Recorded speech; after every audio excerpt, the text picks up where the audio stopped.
Mercedes was fastest in Bahrain. That's what the timing screen said. But timing screens don't tell you who understands a regulation shift. They tell you who found a lap. And in 2026, with revised hybrid balance and the removal of the MGU-H changing energy deployment, understanding may matter more than outright pace.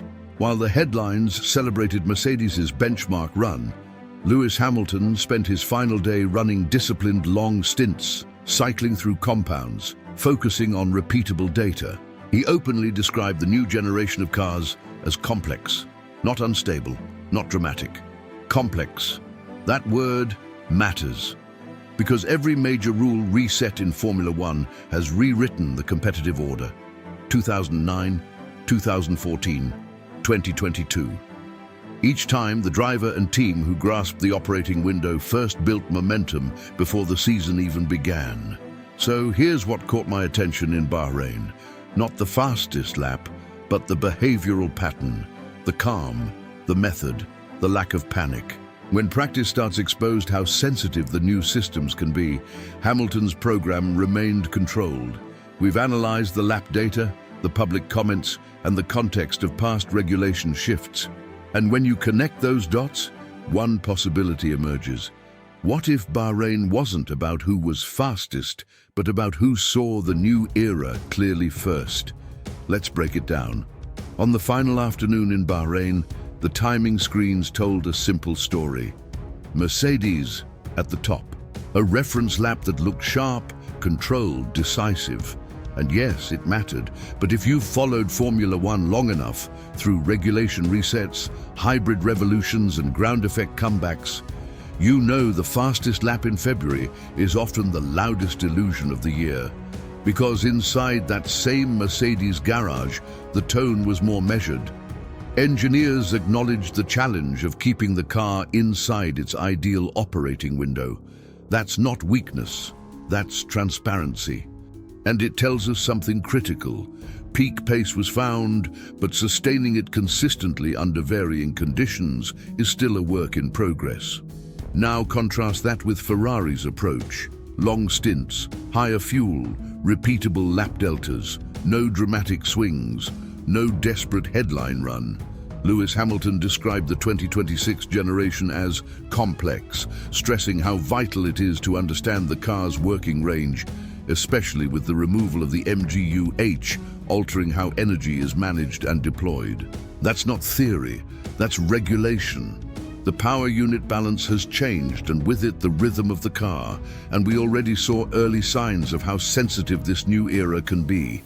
Practice starts in Bahrain, exposed inconsistencies across the grid. Drivers adjusting to different energy responses, systems behaving differently under pressure. These are not cosmetic changes.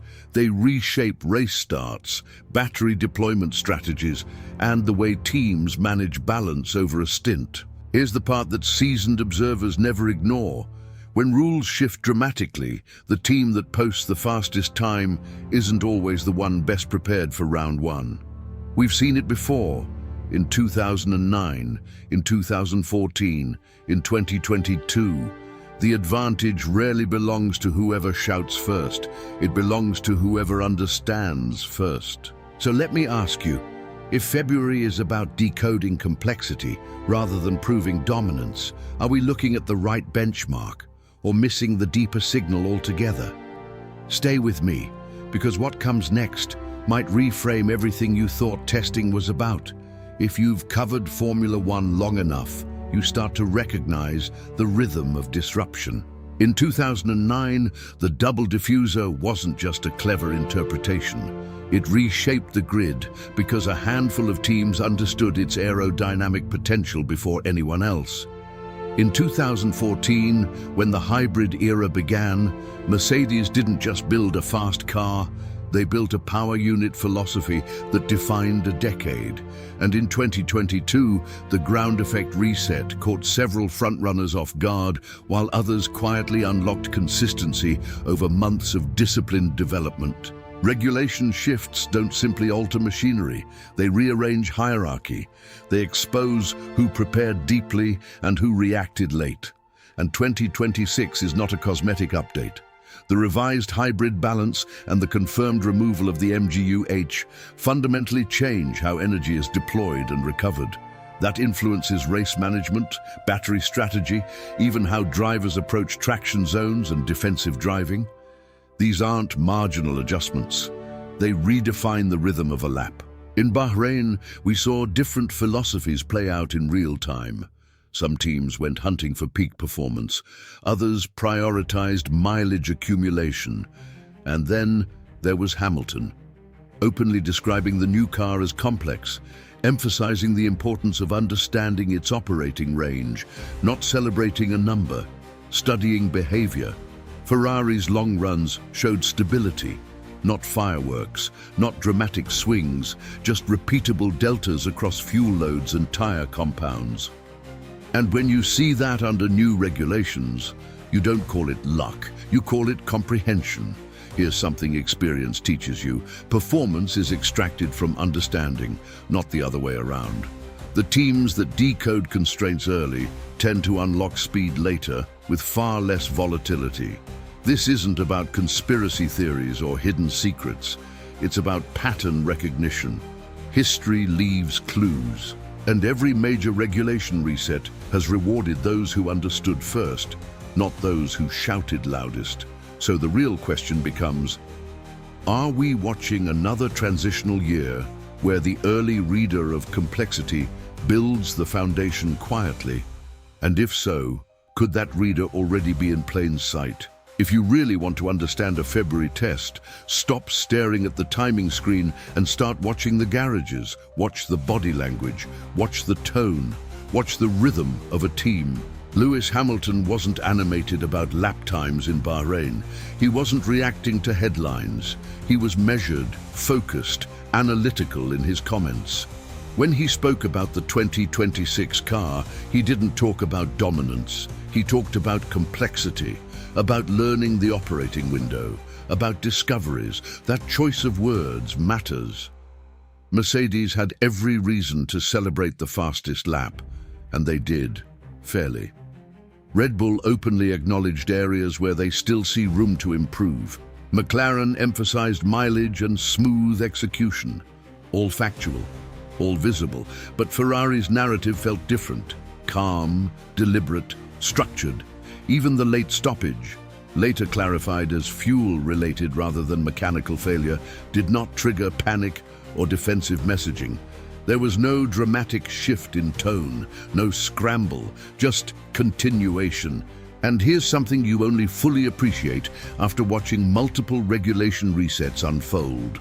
Emotional volatility inside a team often mirrors uncertainty beneath the surface. When a concept is fragile, reactions are louder. When a concept is understood, communication becomes controlled. Hamilton has lived through three major structural changes in modern Formula One: the hybrid reset in 2014, the aerodynamic shift in 2017, the ground effect return in 2022. Each time, the early phase separated those who were decoding the new framework from those still reacting to it. Veteran drivers don't just drive the car, they interpret it. They sense when balance is inherent and when it's being forced. And in Bahrain, what stood out wasn't excitement, it was composure. Championship foundations during chaotic transitions are rarely built through noise. They are built through control, through patience, through understanding the limits before pushing them. So here's the deeper question. When the lights go out for the first race under these new constraints, will raw speed dominate the narrative? Or will calm comprehension quietly take control of it? Here's the reframing that changes everything. The real story of Bahrain wasn't the Mercedes benchmark lap. It wasn't the headline time that dominated social feeds. It was something quieter, subtler. The first behavioral signal of the 2026 era. Peak speed will always capture attention. It's visible, it's measurable, it fits neatly into a graphic. But championships, especially in years of structural transition, are built on operational control, on understanding the constraints before pushing the limits. Ferrari's long-run stability wasn't an accident. It was observable, repeatable. Hamilton's own words pointed toward discovery, toward learning the car's behavior under revised hybrid balance and without the MGU-H. That's not drama. That's method. And method is what shapes the early months of a regulation cycle. Think back.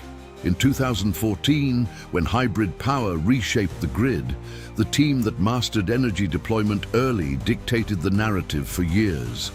In 2022, teams that struggled to stabilize their ground effect platforms paid for it race after race. History doesn't exaggerate, it leaves evidence. Now place Bahrain inside that pattern. If Ferrari has already identified a predictable operating window under the new energy framework, and Hamilton is fully aligned with that technical understanding, then the advantage may not yet be reflected in a single lap time. But that doesn't mean it isn't forming. This isn't about claiming dominance, it's about recognizing early signals. And when you've watched enough seasons unfold, you learn to trust behavior over headlines. Hamilton has navigated multiple regulatory resets in his career. Each time, the drivers who adapted fastest didn't just survive the transition, they shaped it. So maybe Bahrain wasn't about who was fastest. Maybe it was about who recognized the new rhythm of Formula One before the rest of the grid fully adjusted. And if that's true, what could that mean once the first race weekend exposes the field under real pressure? So let's step back for a second. Every February, we react to lap times. We debate who's fastest. We build early narratives. And almost every year, reality reshapes those narratives once the lights go out for the first race. What we saw in Bahrain is real. Mercedes produced a headline lap. Ferrari demonstrated consistency across extended runs. Drivers openly acknowledged how demanding the 2026 regulations already feel. None of that is speculation. It's documented, it's measurable, it's on record. But the deeper question isn't about a single session. It's about interpretation. If regulation shifts, historically reward the teams and drivers who decode complexity first. And if Hamilton's approach in Bahrain truly reflected understanding rather than reaction, then the story of 2026 may already be quietly unfolding. I've seen enough season resets to know this. The earliest signals are rarely dramatic. They're behavioral, they're strategic, they're hidden in tone, in language, in method. So now it's your turn. Are we witnessing another classic pre-season illusion driven by timing screens? Or did Lewis Hamilton just send the first real signal of the new era? I want your honest take. Do you think consistency under new regulations outweighs raw testing pace this time? Drop your opinion right now. Let's see where the paddock minds really stand.